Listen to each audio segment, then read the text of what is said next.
Hello students, today we are going to cover the topic audit of local bodies. अब student ध्यान से समझिएगा। जैसे हमारे कंट्री लेवल पे सबसे अपेक्स पे होता है सेंट्रल गवर्नमेंट रूल करती है। उसके बाद नेक्स्ट लेवल पे आता है स्टेट गवर्नमेंट रूल करती है, अपने लिए रूल्स और प्रोविजंस बनाती है। और लास्ट में आता है लोकल गवर्नमेंट, यानी जो लोकल सिटी लेवल पे जो गवर्नमेंट होती है वो लोकल गवर्नमेंट कहलाती है, लोकल बॉडीज कहलाती है। अब उसी का ऑडिट कैसे करना है ऑडिटर को, वो हम इस टॉपिक में कवर करने जा रहे हैं, तो ध्यान से समझते जाइएगा। अब इसमें सबसे पहले है दीज, यानी local bodies cover 5 distinct type of urban local authorities. अब इसी में पॉपुलेशन के अकॉर्डिंग, एरिया के अकॉर्डिंग इसको अलग अलग नामों से जाना जाता है। जैसे म्युनिसिपल कॉर्पोरेशन हो गया, म्युनिसिपल काउंसिल है, नोटिफाइड एरिया कमेटी है, टाउन एरिया कमेटी है, और कंटेनमेंट कमेटी, यानी जो छावनीज वगैरह होती हैं वो उसमें आती हैं। अब देखिए स्पेशल लोकल फंक्शंस क्या क्या होते हैं इन लोकल बॉडीज के, क्या क्या वो काम करती हैं। तो सबसे पहले रेगुलेटरी काम, रेगुलेटरी मतलब लॉ से अकॉर्डिंग लॉ इम्प्लीमेंट करना, लॉ बनाना, तो ये सब काम इसमें आता है। मेंटेनेंस फंक्शन, यानी इलेक्ट्रिसिटी, वाटर, जो भी मेंटेनेंस का काम है सिटी में, एरिया में, वो करवाना। डेवलपमेंट एक्टिविटीज, रोड का करवाना, डेवलप करवाना, जो भी इसको और अपनी डेवलपमेंट के रिगार्डिंग काम है वो सब इस लोकल बॉडीज के फंक्शंस में आ जाता है। नेक्स्ट है एक्सपेंडिचर, ये कहाँ कहाँ पे करती है। एक्सपेंडिचर हो गया general administration and revenue collection, public health के ऊपर, पब्लिक सेफ्टी, एजुकेशन और पब्लिक वर्क, यानी जो भी ये जनरल इसके वर्क है ये इसमें आ जाते हैं। Other such as interest payment, और ये इसके एक्सपेंडिचर हो गए। तो स्टूडेंट इसमें तीन है। सबसे पहले तो टाइप्स क्या क्या हो गए उसके, अर्बन लोकल अथॉरिटीज के, दूसरा फंक्शंस क्या क्या हैं, तीसरा इसके नेचर ऑफ एक्सपेंडिचर क्या क्या होते हैं। तो ये तो हो गई general points with respect to local bodies. अब देखिएगा स्टूडेंट्स, नेक्स्ट है कैटेगरीज ऑफ ग्रांट, यानी लोकल बॉडीज को जो जो भी ग्रांट्स मिलती है वो कितनी कैटेगरी की होती है, 3 कैटेगरी की होती है। और ग्रांट का मतलब होता है फाइनेंशियल असिस्टेंस, जो भी लोकल बॉडीज को मिलती है उसकी कैटेगरी। सबसे पहले तो जनरल पर्पस, जैसा कि नाम से ही क्लियर है, जनरल पर्पस के लिए।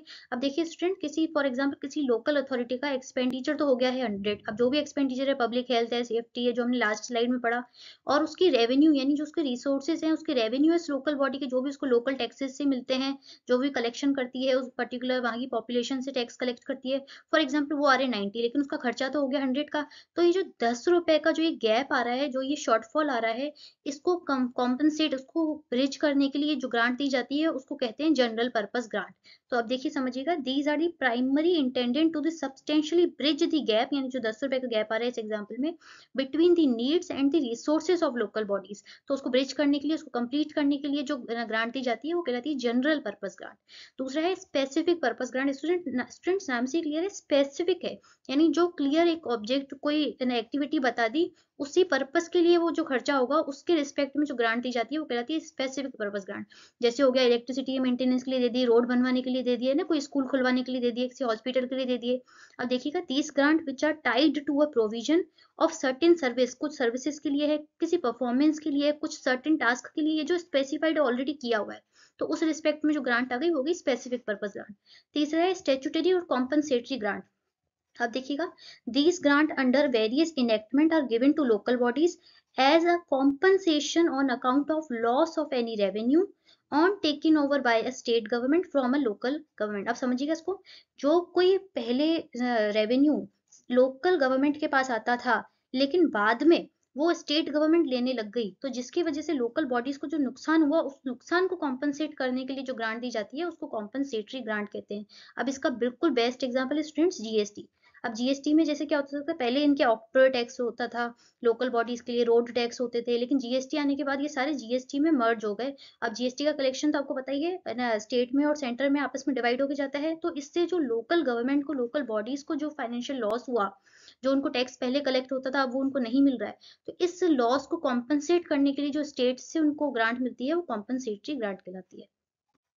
अब नेक्स्ट देखिएगा स्टूडेंट्स, इसमें है फाइनेंशियल एडमिनिस्ट्रेशन। अब ऑडिट करने से पहले ऑडिटर को ध्यान से समझना पड़ेगा कि इस लोकल बॉडीज का फाइनेंशियल एडमिनिस्ट्रेशन क्या है, तो ये ऑडिटर को समझना बहुत जरूरी है। तो इसमें 3 पॉइंट ऑडिटर देखेगा students with respect to local body. अब देखिए सबसे पहले तो वो देखेगा बजटरी प्रोसीजर क्या है। बजटरी प्रोसीजर का मतलब क्या है कि कितना इसको मनी कहाँ कहाँ से आ रही है, मनी रिसीव कितनी हुई है, फंड्स कहाँ कहाँ से मिले हैं, वर्सेस वो फंड एक्सपेंडिचर कहाँ पे हुआ है, यानी वो खर्च भी कहाँ पे हुआ है वो फंड, वो ऑडिटर ध्यान से चेक करेगा है ना। और फंड जो एक्सपेंडिचर हुआ है वो प्रॉपर्ली सैंक्शन तरीके से हुआ है कि नहीं हुआ है, क्या क्या रेगुलेशंस थे, क्या लिमिट्स लगाई हुई थी, तो वो सारा वो प्रॉपर्ली मेंटेन हो रहा है कि नहीं हो रहा है, वो उस पे बजटरी प्रोसीजर में ऑडिटर ये देखेगा। अब दूसरा है एक्सपेंडिचर कंट्रोल। अब स्टूडेंट्स ध्यान से समझिएगा, एक्सपेंडिचर कंट्रोल बहुत इंपॉर्टेंट है। अब इसमें क्या होता है स्टूडेंट्स, लोकल बॉडी लेवल पे ना रूल्स और जो लॉ बनाने वाले भी वही सेम पर्सन होते हैं और उसको फॉलो करने वाले भी सेम पर्सन होते हैं। तो इस वजह से प्रॉपर इसके ऊपर कंट्रोल एक्सरसाइज करना थोड़ा मुश्किल होता है। तो अब इसमें मेन जो बना इसका जो एक सोर्स ऑफ कंट्रोल रहता है वो होता है कि आउटसाइड ऑडिट इसमें अगर हो जाती है तो उसके थ्रू पता चल जाता है। अदरवाइज इसमें ये एक्सपेंडिचर कंट्रोल के थ्रू ये देखा जाएगा कि एक्सपेंडिचर हुआ है विद इन नॉर्म्स हुआ है कि नहीं हुआ है। क्यों? क्योंकि इसमें लॉ बनाने वाले भी सेम पर्सन है, लॉ इम्प्लीमेंट करने वाले भी सेम पर्सन है। अब देखिए स्टूडेंट, लास्ट है अपना अकाउंटिंग सिस्टम। अकाउंटिंग सिस्टम में ऑडिटर क्या देखेगा इसमें मेन, इसमें अकाउंटिंग सिस्टम ना तो उसका ज्यादा कॉम्प्लेक्स होता है ना ही ज्यादा सिंपल होता है, लेकिन इसमें ऑडिटर को क्या कहते हैं, कभी कभी बिल्कुल इनएडिक्वेट इन्फॉर्मेशन मिलती है, यानी जो इन्फॉर्मेशन ऑडिटर को चाहिए वो मिल नहीं पाती है, और कभी कभी सरफीट ऑफ इन्फॉर्मेशन मिल जाती है। सरफीट ऑफ इन्फॉर्मेशन यानी बहुत ज्यादा इन्फॉर्मेशन जितनी की रिक्वायर्ड भी नहीं है। तो ये सारी चीजें ऑडिटर को एक बार अकाउंटिंग सिस्टम में देखनी चाहिए, कितनी रिक्वायरमेंट है उसको इन्फॉर्मेशन की, उतनी मिल रही है कि नहीं मिल रही है, और उस अकॉर्डिंग वो आगे अपना ऑडिट प्रोसीजर तैयार करेगा। अब स्टूडेंट्स देखिए, ऑडिट प्रोग्राम क्या रहेगा with respect to audit of local bodies, ये मोस्ट इंपॉर्टेंट है, डायरेक्ट क्वेश्चन भी बन सकता है इस पर, ध्यान से समझिएगा। तो सबसे पहले ऑडिट ऑडिट प्रोग्राम में आएगा अपॉइंटमेंट। अब इसका अपॉइंटमेंट दो तरीके से, ध्यान से समझिएगा। लोकल फंड ऑडिट विंग, यानी जो स्टेट गवर्नमेंट की लोकल फंड ऑडिट विंग जो होती है उसका जो इंचार्ज होता है वो ऑडिट करेगा किसकी, ऑडिट ऑफ म्युनिसिपल अकाउंट्स की, पहली चीज तो ये। दूसरा करेगा जो मैंने बिग म्युनिसिपल कॉर्पोरेशन होती है जैसे दिल्ली में मुंबई में, तो वो अपने लिए ऑडिटर, अपना एक्सटर्नल ऑडिटर खुद अपॉइंट कर सकती है। तो पहली चीज तो हो गई, स्टेट गवर्नमेंट का जो लोकल फंड ऑडिट विंग होता है उसका इंचार्ज करेगा ऑडिट ऑफ म्युनिसिपल अकाउंट्स की। दूसरा, अगर जो बड़ी म्युनिसिपल कॉर्पोरेशन होती हैं दिल्ली मुंबई, उनके वो खुद अपना ऑडिटर अपॉइंट कर सकती है। दूसरा इसमें पॉइंट आ गया, जो ऑडिटर फर्स्ट वाले पॉइंट में अपॉइंटमेंट वाले में अपॉइंट हुआ है वो ऑडिटर क्या क्या चीजों पर ध्यान देगा। तो सबसे पहले the auditor should report on the following things. अब जैसे fairness of the contents, presentation of financial statements. अब सबसे पहले तो ऑब्वियस सी बात है, ऑडिट है तो फाइनेंशियल स्टेटमेंट कि प्रॉपर्ली प्रेजेंट किए हुए हैं कि नहीं हुए हैं, फेयर हैं कि नहीं है, तो वो ऑडिटर देखेगा। The strength and weakness of the system of financial control, यानी किस तरीके से रेवेन्यू आ रही है, कैसी बुक हो रही है, कैसे एक्सपेंडिचर हो रहा है, तो उसकी मजबूती, ये स्ट्रेंथ क्या है, उसमें वीकनेस यानी लूप होल्स क्या क्या है। To the adherence to the legal and और एडमिनिस्ट्रेशन रिक्वायरमेंट, यानी जो भी रिक्वायरमेंट्स है वो प्रॉपर्ली अडेयर हो रही है कि नहीं हो रही है। अडेयरेंस यानी उसको प्रॉपर्ली फॉलो हो रही है कि नहीं हो रही है। जो भी लीगल रिक्वायरमेंट्स है, एडमिनिस्ट्रेटिव रिक्वायरमेंट्स है, वो फॉलो हो रही है कि नहीं हो रही है। नेक्स्ट है, value is being fully received on the money spend. अब इसका मतलब क्या है, जैसे जितना भी खर्चा हुआ है, फॉर एग्जाम्पल 2 लाख का खर्चा हुआ है किसी चीज पे, तो वो प्रॉपर्ली उतना बनता भी था कि नहीं बनता था, और वो सही क्वालिटी का हुआ है कि नहीं हुआ है, वो ऑडिटर इसमें एक बार चेक करेगा। यानी फुल्ली रिसीव्ड यानी प्रॉपर उसकी वैल्यू उतनी रिसीव हो रही है कि नहीं हो रही है, यानी जितने खर्चा हुआ है वर्सेस उस काम की क्वालिटी क्या है, तो वो ऑडिटर इसमें एक चेक कर लेगा। Detection and prevention of error of fraud, यानी एरर हुए यानी कुछ अनइंटेंशनल एरर्स तो नहीं है, तो उसको हो गया एरर, और कुछ इंटेंशनल चीजें तो हो गई फ्रॉड। और मिस यूज ऑफ रिसोर्सेज, यानी गलत तरीके से जहाँ पे बनता ही नहीं है वहां पे स्पेंड हो रहा है, तो मिस यूज तो नहीं हो रहा है रिसोर्सेज का लोकल बॉडीज का, ये एक बार ऑडिटर इसमें चेक कर लेगा। रूल्स और रेगुलेशंस के रिस्पेक्ट में देखेगा तो auditor should ensure that the expenditure, यानी जितना भी खर्चा हो रहा है, कॉन्फॉर्म यानी as per the provision, as per the rules, उसी अकॉर्डिंग, कन्फर्म नहीं कॉन्फॉर्म है, यानी as per the rules made as per the provision. तो रेलिवेंट प्रोविजन है, रेलिवेंट जो लॉ है उस रिस्पेक्ट में उसी हिसाब से वो हो रहा है कि नहीं हो रहा है, तो ये हो गया रूल्स और रेगुलेशन में। नेक्स्ट ऑडिटर देखेगा authorisation, to ensure that all the types of sanctions, इधर स्पेशल और जनरल। अब स्पेशल और जनरल सैंक्शन क्या हो गया, जैसे फॉर एग्जांपल 1 लाख का खर्चा आया है तो वो जनरल 1 लाख का किसी कहीं जगह एक्सपेंडिचर हुआ है, तो वो कहीं पे भी हो सकता है, नहीं जनरल नेचर का कहीं पे भी खर्चा नहीं, जैसे रेवेन्यू नेचर का हो गया। अब कुछ स्पेशल होता है, जैसे स्पेशल यानी 1 लाख देने के टाइम पे है ना, मैंने बता दिया कि इसी चीज में ही खर्चा होना चाहिए, तो वो हो गया स्पेशल सैंक्शन, यानी जो सैंक्शन करने के टाइम पे ही आपने बता दिया इस पर्टिकुलर पर्पस के लिए होना चाहिए। और जनरल यानी एक बार अमाउंट इशू हो गया, अब वो किसी भी पर्पस के लिए हो सकता है, यानी रेवेन्यू नेचर के लिए, कैपिटल नेचर के लिए, कोई इसमें क्राइटेरिया नहीं बताया है। तो वो जो भी सैंक्शन हुआ है चाहे जनरल चाहे स्पेशल, वो कॉम्पिटेंट अथॉरिटी ने तो किया है ना भाई, जिस पर्सन से वो सैंक्शन आया है कितने भी अमाउंट का, तो वो है ना जो अथॉरिटी थी वो कॉम्पिटेंट थी कि नहीं थी ये ऑर्डर देने के लिए, और किस लेवल तक वो अथॉरिटी सैंक्शन कर सकती है वो खर्चा, तो वो ऑडिटर एक बार चेक करेगा।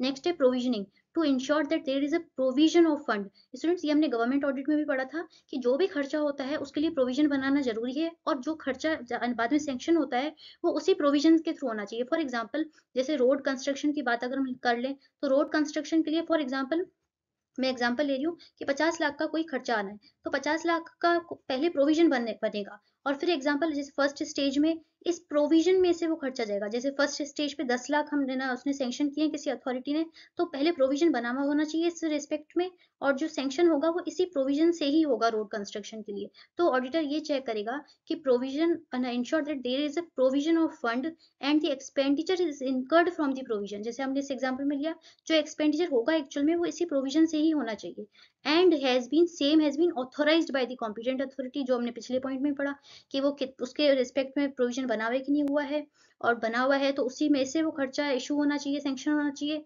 और जो सैंक्शन कर रहा है वो बंदा भी कॉम्पिटेंट होना चाहिए। अब देखिए लास्ट पॉइंट इसमें ऑडिटर देखेगा परफॉर्मेंस में, the auditor should check that the different scheme, program and projects where large financial expenditure has been incurred are running। जो भी खर्चा हुआ है किस रिस्पेक्ट में, जो भी फाइनेंशियल एक्सपेंडिचर हुआ है, स्कीम्स जो भी गवर्नमेंट की स्कीम्स लॉन्च करती है, जो भी प्रोग्राम बनाती है, जो भी प्रोजेक्ट्स गवर्नमेंट के लोकल बॉडीज के लॉन्च होते हैं जहाँ जिसमें बहुत ज्यादा खर्चा लगा हुआ है, तो वो प्रॉपरली हैज बीन इनकर्ड, जो भी खर्चा लगा हुआ है, वो जो प्रोजेक्ट्स हैं वो प्रॉपरली रन कर रहे हैं कि नहीं कर रहे हैं, इकोनॉमिकल, यानी ऐसे तो नहीं उसमें लॉस हो रहा है, यानी प्रॉपरली रनिंग है कि नहीं है वो प्रोजेक्ट्स प्रोग्राम, इकोनॉमिकल है कि नहीं है, और जितने रिजल्ट्स जितने भी रिटर्न्स गवर्नमेंट लोकल बॉडी ने सोचे थे उतने वो रिट्रीव कर रहे हैं कि नहीं कर रहे हैं। तो यानी उसका परफॉर्मेंस क्या है, प्रॉफिटेबल है भी कि नहीं है, प्रॉपरली रनिंग है भी कि नहीं है, तो ये एक बार ऑडिटर चेक कर लेगा। तो ये था स्टूडेंट्स हमारा audit of the local bodies. Thank you.